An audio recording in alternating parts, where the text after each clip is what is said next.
Hello everybody, welcome to the Empressive channel. The artist Lizzo has been getting a lot of criticism for her weight, and recently she was criticized by the celebrity fitness trainer Jillian Michaels. Jillian did an interview on BuzzFeed's AM to DM, and she voiced her concerns about people celebrating Lizzo's weight. You cannot glorify obesity. It's dangerous. It kills people. It's the #1 cause of bankruptcy in our country. So there's a middle ground here. I have to say, I've personally found, and I love celebrities like Lizzo or Ashley Graham who are really preaching self-acceptance. I love her music. Yeah. 100%. I don't know anything about her. I'm sure she's a cool, awesome chick. Yeah, and I love that they're putting images out there that we normally don't get to see, of bodies that we don't get to see being celebrated. And But why are we celebrating her body? Why does it matter? That's what I'm saying. Like, why aren't we celebrating her music? Because it isn't gonna be awesome if she gets diabetes. well, I want to ask you. I'm just being honest. Like, I love her music. Like, my kid loves her music. But there's never a moment where I'm like, and I'm so glad that she's overweight. Like, why do I even care? Why is it my job to care about her weight? Now, Jillian did get some backlash for the comments she made about Lizzo, and a blog on Instagram called The Neighborhood Talk 2 did take some screenshots of the comments. One Twitter user said this: Lizzo spends hours every night singing and playing the flute during intensive dance cardio. Just admit that the only self-worth you found for yourself is in your thinness, Jillian. Then go to therapy and do the work to love yourself. Another Twitter user said more people die from complications of anorexia than any other mental illness, but sure, let's ask for Lizzo's blood work. Also, someone said this: when I first saw Lizzo talking about how beautiful she is, I felt confused because I didn't know I was even allowed to think of myself as even okay without a Victoria's Secret model body. Jillian's DVDs have helped me work out, but she needs to shut the F up on body image. Another person said it matters because the standard of health and beauty in this country is you, and the average woman in this country doesn't and will most likely never look like you. So it's high time we change our perception of ourselves and what beauty is to reflect the average woman. Another Twitter user said her music is about positivity, personal acceptance, and celebration. Part of that, especially as a plus-size person in this culture, is rejecting the fat-phobic hatred exemplified by Jillian Michaels. Jillian Michaels is not Lizzo's healthcare provider, so she shouldn't comment. Two other Twitter users said this is so violent, it hurts a wound a lot of us thought we'd heal. Another one said fat shaming is not okay. Using fat shaming as an alarm, code, or determinant for contracting a chronic illness is dangerous and gross. So those were just some of the responses to Jillian's comments about Lizzo, and I have to say this.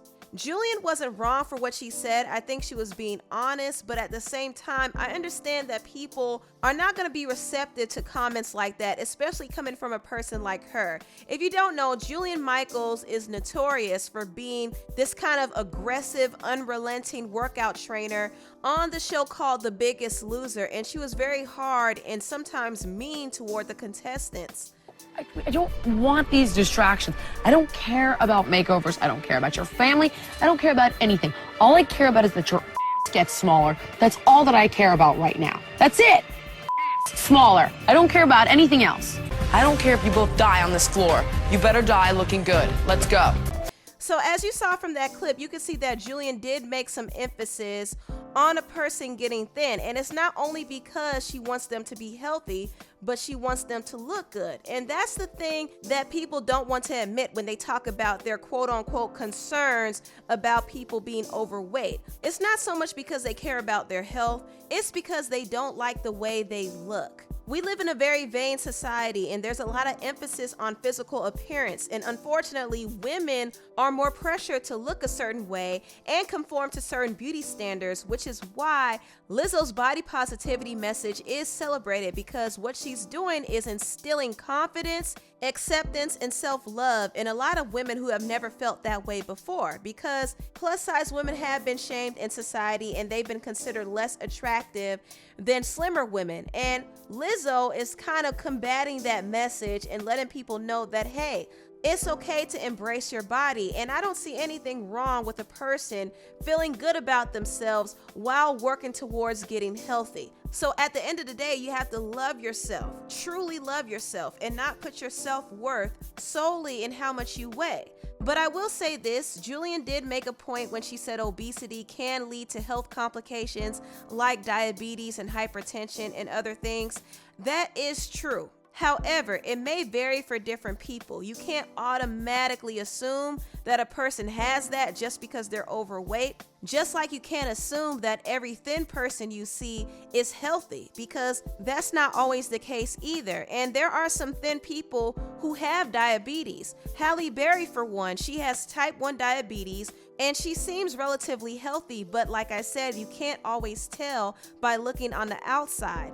But Jillian does make a point when she says there's danger in celebrating obesity because that can lead to health problems down the road. So it's very important for people to be healthy. You don't have to be a size 0. You don't have to be a size 2. You don't have to be a size 10. But you have to choose to be healthy because it is important. Anyway, let me briefly talk about this whole situation with the royal family. If you don't know, Meghan Markle and Prince Harry did announce that they're stepping down from their royal duties and they're choosing their independence. Now, they say they still want to support the queen, but they also want to establish their own life outside of the royal family. So they're moving to North America to do that, and people are not happy. Everybody is mad. The queen is mad. The royal family is mad.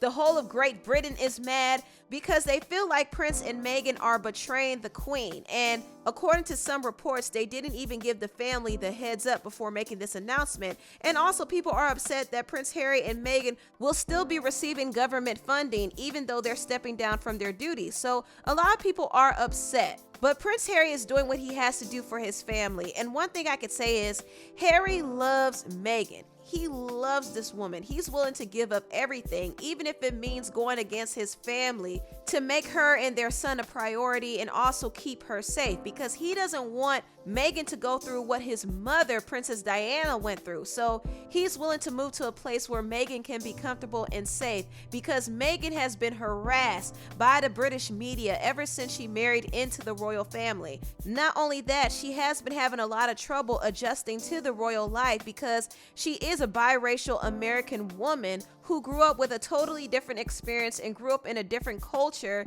than the royals. And not only that, she's not used to the super traditional, restrictive lifestyle that the royal family has placed upon her. So Meghan wasn't happy, and Prince Harry knew that. Also, Prince Harry wasn't happy either. So they both left for a good reason. Now, I don't know how this is going to work out for them, but I do know Meghan got to hold her man down for the rest of her life because Prince Harry made a huge sacrifice for her and their family. So if she had any doubts about staying with him, she got to stick it out now. She got to hold her man down. Now, I do want to move on to the next topic and talk about something I found quite interesting. Now, the comedian Loni Love kind of made some controversial comments on The Real when she singled out black men for being cheaters. Now, the co-hosts on The Real were initially responding to Joe Budden's comments about Kevin Hart cheating on his wife. Joe said he understood why Kevin cheated because he works hard. And the ladies gave their opinions on that, but Loni Love decided to make it about black men specifically. And this is what she said. I want to, I don't speak for the black community, but I do think that a lot of black men, they really don't know how to have true, faithful relationships. They think because they have money, because they have power, that they can treat women any kind of way. Loni Love is saying things. And that is something we need to work on. We need to work on that money and power does not mean that you can just do whatever you want to do. I think sadly in so many cultures that is the whole machismo thing, like that goes across the board, but I'm gonna say... No, it's not across the board, because what is happening is that we are still dealing with the point of slavery, and we are descendants of slavery, and because our families were broken up, we still do not have an idea of how to have together families, because our families were broken up. Yeah. Because I want to say, when you hear Joe Budden say, he worked so hard, it's not a bad thing. He's saying, Kevin don't want to be poor no more. Okay? So he's like, let me go out here and make this money because I don't want to go back to where I was in Philly.